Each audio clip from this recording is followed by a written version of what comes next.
말씀을 봉독합니다.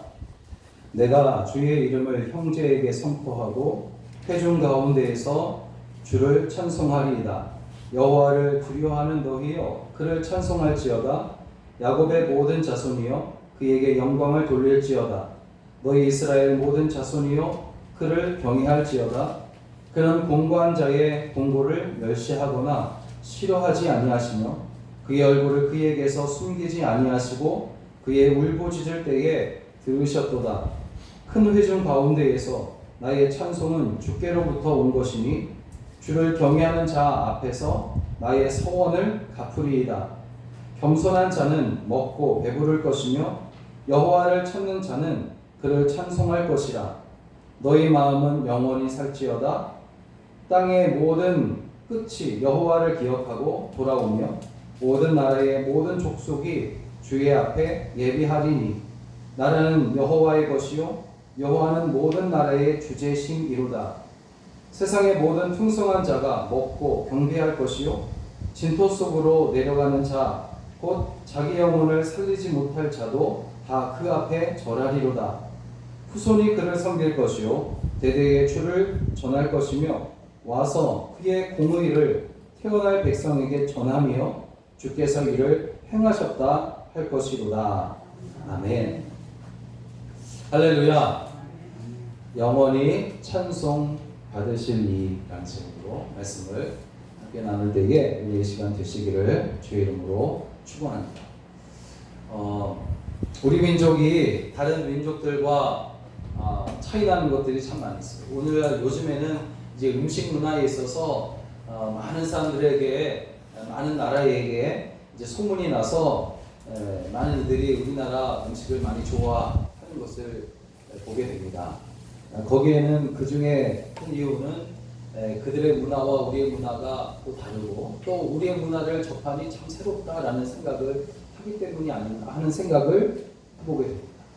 그런데 이런 생각을 하다 보니까 우리 민족과 다른 나라 민족들이 차이 나는 것, 다른 것이 있다면 무엇이 있을까 생각해 보니까 그 중에 하나가 우리 민족에게는 그들이 가지고 있지 못하고 있는 한과 흥이라는 것이 있다라는 것을 발견하게 됐습니다. 흥이라는 말이 참 신기한 이유는 뭐냐면 단순히 스트레스를 해소하려고 몸을 흔드는 것이 아니며 아무런 의미 없이 노는 것이 아니라 흥이라고 할 때 노래나 춤이나 또 이제 종이 위에 시도를 쓴다거나 그리고 그림을 그리고 도자기를 하나 빚어도 그 가운데 어떤 깊은 한이 맺혀 있다는 것입니다. 그것이 바로 우리나라의 흥이 아닌가라는 생각을 해봅니다. 우리 민족은 오랜 역사를 살아오면서 수많은 고난들을 이겨낼 수 있는 지혜를 터득하게 되었는데 그것은 노래로, 춤으로, 시로, 그림으로 여러 가지 많은 일들로, 예술들로 그 고난 때문에 겪게 되었던 아픔들을 그것으로 다 승화시키는데 아주 전문가들이 되었다 하는 것이에요. 그런데 오늘 본문으로 돌아가면 다윗 역시 이러한 지혜를 터득한 사람이었음을 알 수가 있습니다. 그는 22편 1절에서 21절까지 계속해서 하나님 왜 나를 버리셨습니까? 내가 찾을 때 하나님 어디 계셨습니까? 하면서 막 탄식하며 하나님 앞에 부르짖었어요.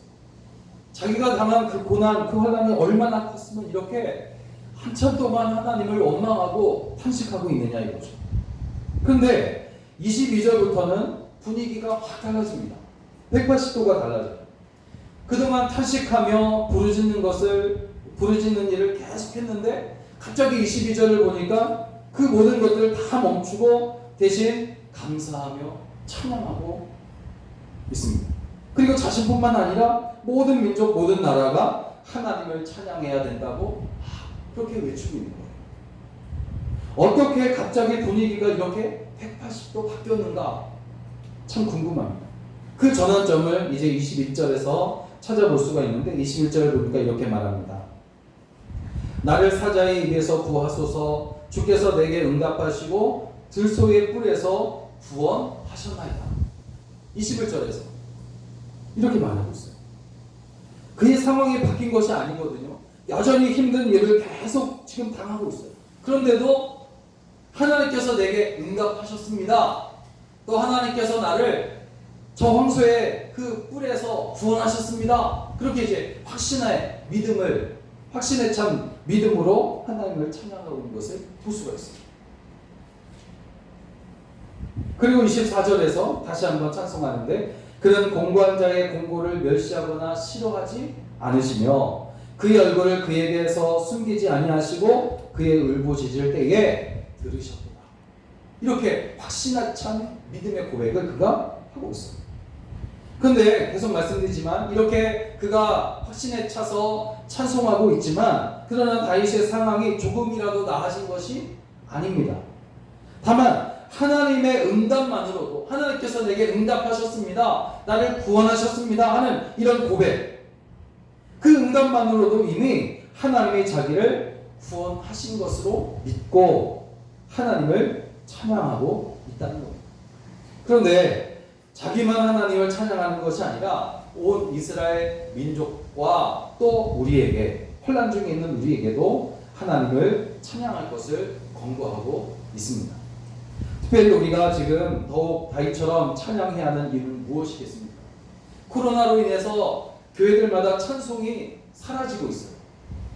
함께 기도하는 것도 지금 사라지고 있는 형편입니다. 그런데 그럼에도 오늘 말씀은 더욱더 이러한 때에 하나님을 찬양하라고 하는 이유가 무엇인가 하는 겁니다.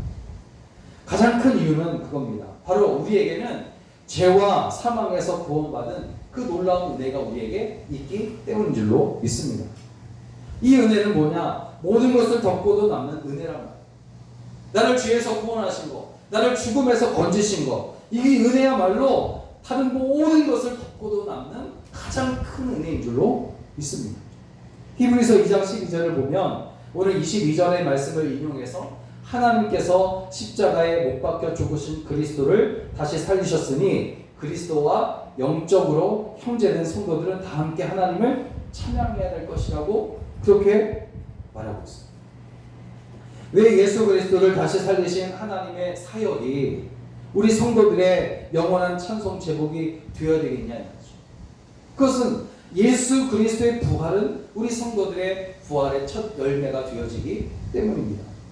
만약 예수 그리스도가 다시 사시지 못하셨다면 우리가 다시 사는 일은 결코 없었을 뿐만 아니라 또 죄의 권세는 여전히 우리를 결박하고 있을 것이 분명합니다.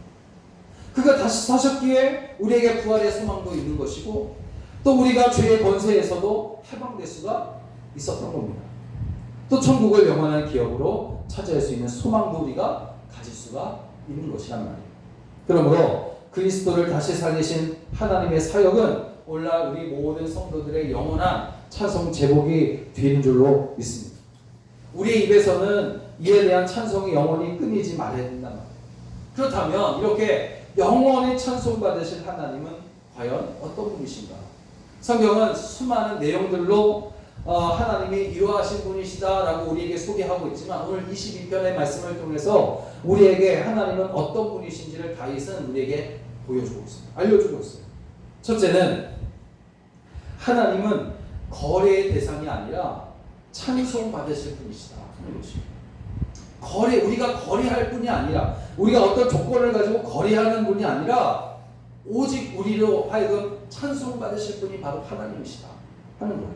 왜 그러냐? 25절을 보니까 다윗이 하나님께 말합니다. 자신이 한 소원을 내가 갚겠습니다. 그렇게 소원해요. 25절에 보니까 큰 회중 가운데서 나의 찬송은 주께로부터 온 것이니 주를 경외하는 자 앞에서 나의 소원을 갚으리이다. 소원의 내용이 어떤 것인지를 알 수 없어요. 그리고 그것을 아는 것은 중요하지 않습니다. 중요한 것은 그가 어떤 소원을 하나님께 했고 이제 그것을 하나님 이제 갚겠습니다. 반드시 갚겠다고 했다는 거죠. 다윗이 이처럼 하나님께서 자신의 기도에 응답하셨음을 찬양하는 부분에서 소원을 이제 갚겠습니다 하였기 때문에 우리가 생각하기 이렇게 할 수 있어요. 생각할 수 있어요. 그가 전에 자신을 환난에서 해 주신다는 것을 조건으로 하나님을 위하여 내가 무엇을 하겠습니다 하는 어떤 약속을 했을 것이다 라고 생각하기 쉽습니다. 그렇지만 여러분 다시 한번 곱씹어서 생각해 보면 다윗의 서원이 만약 그러한 것이었다면 하나님께서 나를 구원해 주시면 내가 이걸 하겠습니다 하는 이런 소원, 이런 소원이었다면 그의 신앙은 과연 훌륭한 신앙인이라고 말할 수 있을까 하는 거죠. 조건적인 신앙, 값싼 신앙이었을 것입니다. 만약 이런 소원이었다면. 하지만 우리가 알고 있듯이 다윗은 그런 사람이 아니잖아요. 그렇게 조건적인 신앙, 값싼 신앙의 사람이 아니었습니다. 다윗은 어떤 사람이에요? 그는 하나님을 높이기 위해서 희생하며 헌신하며 했던 아주 신실한 신앙의 사람이 바로 다윗이었어요. 하나님 마음에 합한 사람이었단 말이죠. 예를 들면 그가 성전을 짓고자 할 때에 어떻게 했습니까? 하나님께 무엇을 바라고 한 것이 아니었어요. 하나님, 내가 하나님을 위해서 아름다운 성전을 아름답게 짓겠습니다. 그러니 하나님 내게 복을 주십시오. 내게 이러한 것을 주십시오. 이렇게 한 것이 아니란 말이에요. 자신은 하나님의 은혜로 화려한 백향목으로 만든 그 궁전에서 이렇게 편안하게 살면서 하나님의 그 궤는, 언약궤는 저 초라한 장막에 있는 것을 보고 너무나 안타까운 마음에 하나님을 위해서 제가 성전을 지어드리겠습니다. 그렇게 말한 거란 말이에요. 뭘 원해서 성전을 짓겠다고 말한 것이 아니에요. 자신은 좋은 집에서 살고 있는데 하나님의 궤는 저 초라한 장막에서 있으니 제가 너무 마음이 아픕니다. 안타깝습니다. 그러니 하나님을 위해서 성전을 지어드리겠습니다. 그렇게 말하는 거죠. 그러므로 오늘 본문에서 그가 한 서원도 바로 이런 맥락에서 우리가 생각을 해봐야 할 겁니다. 즉 자기의 구원을 전제로 한 조건적인 것이 아니라, 거래한 것이 아니라 정말 자원하는 마음으로 하나님께서 내게 그동안 베푸신 그 은혜가 너무나도 놀라워 자원하는 마음으로 하나님께 약속한 것을 내가 지키겠습니다. 그렇게 말하는 거라는 거죠. 여러분, 우리는 여기서 서원에 대하여 다시 생각해 볼 필요가 있어요. 우리는 흔히 서원이라고 말하면 하나님께서 무엇을 들어주시는 조건으로 내가 하나님을 위해서 무엇을 하겠다고 약속하는 것이라고 그렇게 생각해 왔습니다. 그리고 이렇게 생각하는 이유를 우리는 사사기 11장에 나오는 사사 입다의 이야기를 통해서 알 수가 있습니다. 사사 입다는 암몬과 이제 싸움이 벌어지잖아요. 그래서 이제 암몬이라는 그 족속과 싸우기 위해서 나가기 전에 하나님 앞에 소원을 하는 거예요. 하나님, 이제 전쟁을 향해 제가 지금 나갈 텐데 저 암몬과 싸워서 하나님께서 이기해 주신다면 이제 내가 승전보를 가지고 집에 돌아올 때에 가장 먼저 나를 환영해주는 그 사람을, 영접해주는 그 사람을 하나님께 번제로 드리겠습니다. 그렇게 이제 소원을 했단 말이죠. 그리고 결국 이제 이 소원대로 자기를 제일 먼저 영접한 자기의 딸을 번제로 바치는 일이 벌어지고 말합니다. 너무나 슬픈 이야기. 그런데 여러분, 이러한 조건적인 소원은 진정한 의미의 소원이라고 볼 수가 없다는 거죠. 왜냐하면 서원에는 기쁨이 있고 은혜가 있어야 되는데 지금 이 사사 입다의 서원에는 슬픔이 있고 아픔이 있어요. 그래서 진정한 의미에서 서원이 아니라는 것이죠. 민수기 30장을 보면 서원에 관한 규례가 나오는데 거기 어디에도 조건적인, 하나님과 거래했다, 조건적인 서원에 대하여 말하고 있지 않습니다. 서원 규례는 모두가 다 자원하는 서원. 다시 말하면 하나님께서 내게 베푸신 그 은혜가 너무나 커서 정말 자원하는 마음으로, 사랑하는 마음으로 서원을 지키는 거죠. 자원하는. 그러므로 진정한 의미에서 서원이란 뭐냐면 내가 필요하여 하나님께 조건을 제시하고 들어주시면 내가 하나님께 약속한 것을 지키겠다라고 하는 것이 아니라 이미 내게 베푸신 은혜에 감사하여 찬송하며 살겠다고 하는 것이 서원이라는 거죠. 자원하는 것이라는 거예요. 성경을 보면 하나님을 기쁘시게 하는 것은 조건적인 것이 아니었어요. 자원하는 것이요, 희생하려는 것이요, 헌신하는 것이요. 한나의 이야기도 우리가 알 수 있잖아요. 한나가 자식이 아들이 없어서 고통을 당하고 있을 때 이제 하나님께서 엘리 제사장을 통해서 아들을 주신다고 하나님께서 말씀해 주시잖아요. 그때 한나가 기도한 것이 뭡니까? 하나님, 만약 제게 자식을 아들을 주시면, 자손을 주시면 그 아들을 하나님께 바치겠습니다. 소원해. 나중에 진짜로 이제 한나가 그 아들 사무엘을 하나님 앞에 드리죠. 제사장이 되지 않습니다. 근데 그때에 거래하는 것이었다면, 조건이었다면 과연 그가 그 아들을, 그 사랑하는 아들을 하나님께 바치려고 했겠냐 이거죠. 하나는 기쁜 마음으로, 감사하는 마음으로 주신 은혜가 너무나 커서 사무엘을 하나님 앞에 드렸다는 거예요. 그것이 소원을 이해하는 것이죠. 여러분, 하나님이 기뻐하시는 것은 자원하는 마음이지 조건을 걸고 거래하는 것이 아닙니다. 하나님은 무엇이 부족해서 사람이 채워드려야만 하는 분이 아니잖아요. 불완전한 분이 아니시란 말입니다. 하나님은 우리에게 행하시는 일과 우리가 하나님께 행하는 일은 비교할 수 없어요. 감히 어떻게 우리가 하나님과 거래할 수 있습니까?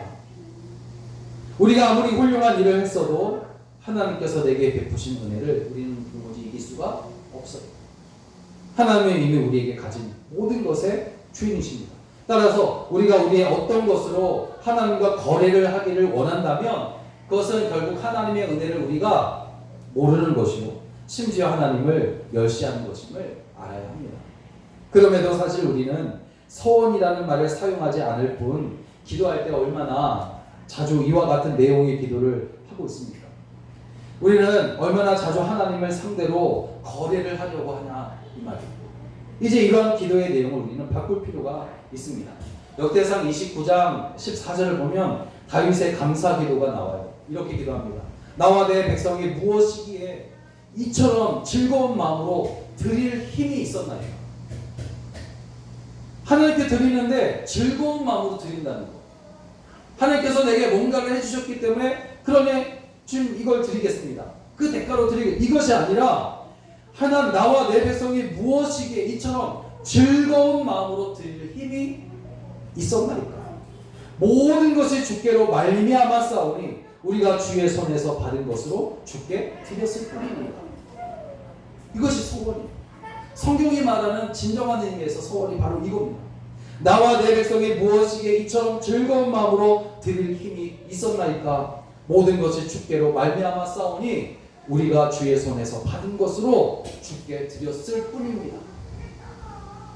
하나님께서 이미 우리에게 넘치는 은혜를 베푸셨으니 우리가 하나님을 위해서 무엇을 하려면 자원하는 마음으로 하자는 겁니다. 우리는 하나님께 자랑스럽게 내세울 것 조건이 먼지만큼도 없어요. 그러므로 하나님께 조건이나 거래를 말하는 것이 아니라 자비와 은혜만을 우리는 구해야 합니다. 시편 61편 8절을 보니까 그리하시면 내가 주의 이름을 영원히 찬양하며 매일 나의 소원을 이행하리라. 매일같이 소원을 이행한다는 거예요. 여러분, 하나님께서 내게 생명을 주신 것에 감사하고 은혜 주신 것을 기억하며 매일같이 주께 자원하여 약속한 소원들을 이행하며 그렇게 살아가시기를 주의 이름으로 부탁을 드립니다. 그래서 하나님의 은혜 가운데 날마다 살아가게 되시기를 주의 이름으로 축원합니다. 둘째는 여러분, 우리를 만족하게 하시는 하나님은 바로 찬송받으실 분입니다. 왜 하나님께서 우리에게 찬송받으실 분이냐, 영원히 찬송받으실 분이냐, 그것은 바로 우리를 만족하게 하시는 분이 바로 하나님밖에 없기 때문입니다.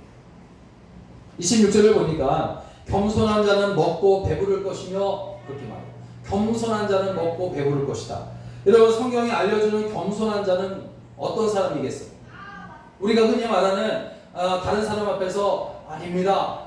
제가 그렇게 하겠습니다. 이렇게 말하는 사람이 겸손한 자냐? 그것이 아니에요. 이 세상이 아니라 겸손한 자는, 성경이 알려주는 겸손한 자는 누구냐? 하나님 앞에서 자신을 낮추는 사람이에요. 하나님만을 그래서 의지하는 사람입니다. 그 사람이 바로 겸손한 사람이에요.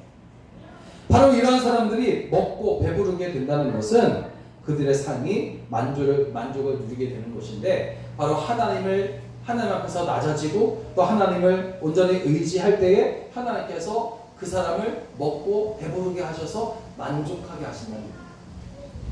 여러분, 사람들 특징 가운데 하나가 뭐냐면 만족을 모른다는 거죠. 만족을 몰라요. 사람들이 만족을 몰라요. 사람의 욕심이란 끝이 없기 때문입니다. 그래서 자기가 원하던 것을 얻게 되면 그것을 또 만족하면 얼마나 좋아요. 그런데 또다시 그보다 더 나은 것을 얻고자 하는 거예요. 이게 욕심이죠. 때문에 사람은 만족을 모르며 살아갑니다. 그러니까 욕심과 만족은 서로 다른 말이에요. 반대되는 말이에요. 잠언서 27장 20절을 보면 스올과 아바돈은 만족함이 없고 사람의 눈도 만족함이 없느니라 그랬고, 전도서 5장 10절에는 은을 사랑하는 자는 은으로 만족함이 없고 풍부를 사랑하는 자는 소득으로 만족함이 없나니 이것도 헛되었다. 그렇게 말했습니다. 실제로 누가 보더라도 많은 재산을 가지고 있으면서도 더 많이 갖고자 하는 모습들을 우리는 세상에서 흔히 보게 됩니다. 그들은 이미 우리보다 가진 것이 많아도 여전히 만족할 수 없다고 말해요. 아직도 목마르다는 거죠. 아직도 부족하다고 말합니다. 그래서 금고에 보물이 충분히 있어도 우리가 볼 때는 더 이상 들어갈 것이 없음에도 불구하고 또다시 도둑질하고 강도질을 해요. 그것을 마다하지 않습니다. 이런 이유로 성경은 자족하는 것을 하나의 어떤 큰 복, 미덕 그렇게 말씀하기도 해요. 빌립보서 4장 11절에 내가 궁핍함으로 말하는 것이 아니라 어떠한 형편에든지 나는 자족하기를 배우는 그렇게 말했습니다. 그러므로 만족함은 사람에게서가 아니라 하나님으로부터 말미암는 것이 바로 진정으로 만족합니다. 여러분, 세상에서 가르쳐주는 것이 아니라 하나님께서 알게 하시는 것입니다. 시편 107편 9절을 보니까 그가 사모하는 영혼에게 만족을 주시며 줄인 영혼에게 좋은 것을 채워주시미로다. 그렇게 말씀하고 있습니다. 예수님도 마태복음 5장 6절에 산상수훈에서 비슷한 말씀을 하셨는데 의에 줄이고 목마른 자는 복이 있나니 그들이 배부를 것이다. 그렇게 말씀합니다. 의에 줄이고 목마르다. 이 말은 뭐냐? 하나님을 다른 무엇보다도 사모하여 구하는 것. 그것이 의에 줄이고 목마르다. 그 말이에요. 하나님의 뜻을 순종하는 삶을 사는 것을 의미합니다. 여러분, 사람이 만족에 이르는 것은 소유의 많고 적음으로 되는 것이 아닌 것을 우리가 이미 잘 알고 있어요.